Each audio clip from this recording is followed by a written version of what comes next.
तो दोस्तों, आज हम बात करने वाले हैं कैलाश पर्वत का रहस्य पार्ट 3। दो झीलों का रहस्य। अब बात करते हैं कैलाश पर्वत के आधार पर स्थित दो झीलों की, मानसरोवर और राक्षस ताल। यह दोनों झीलों जो एक दूसरे के बिल्कुल पास स्थित है, परंतु स्वभाव में पूरी तरह विपरीत है। मानसरोवर झील, जिसे दुनिया की सबसे ऊंची मीठे पानी की झील माना जाता है, अपने शांत और स्थिर स्वभाव के लिए प्रसिद्ध है। इसका आकार गोल है, जैसे सूर्य की आकृति। इसके पवित्र पानी में जीवन की बहुलता देखी जाती है।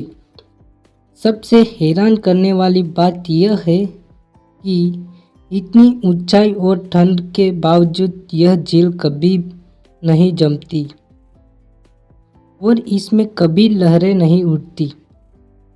इसे देखने वाले हर व्यक्ति को अद्भुत शांति का अनुभव होता है। दूसरी ओर राक्षस ताल, जो मानसरोवर के पास ही स्थित है, दुनिया की सबसे ऊंची खारे पानी की झील है।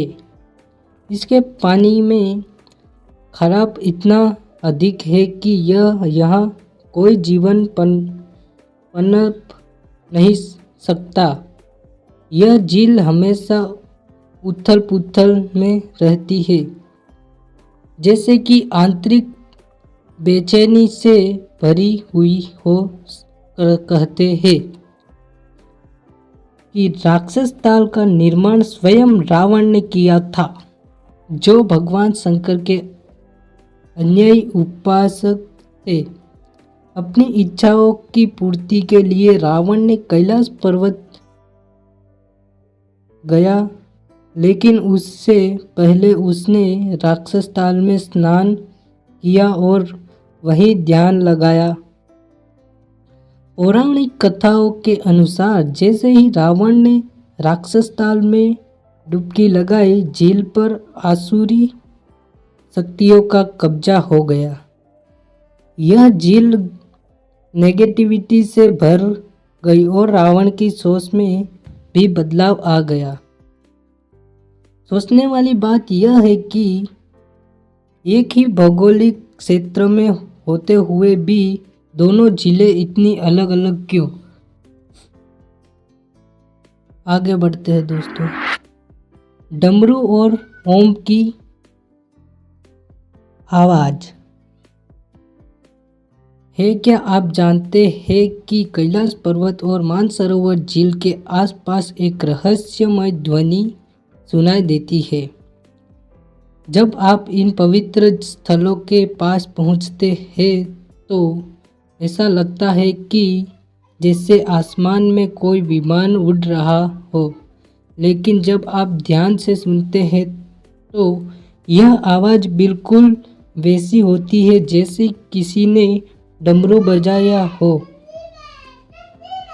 या फिर ओम की गूंज हो रही हो।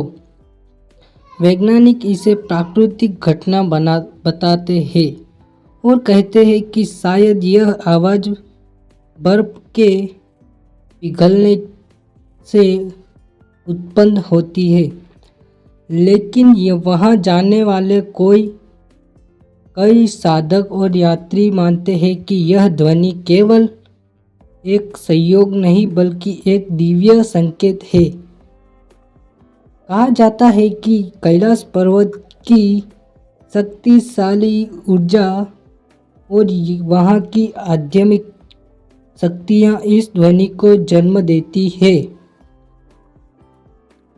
क्या यह बर्फ के पिघलने की साधारण आवाज़ है या फिर ओम की दिव्य ध्वनि का चमत्कार? यह सवाल आज भी अज्ञात है और शायद यही कैलाश पर्वत के रहस्य को और गहराई से जोड़ता है। तो दोस्तों, हमारा तीसरा पार्ट यहाँ ख़त्म होता है। अगर आपको वीडियो पसंद आए तो वीडियो को लाइक एंड चैनल को सब्सक्राइब, आपकी वर्ल्ड को सब्सक्राइब जरूर करें।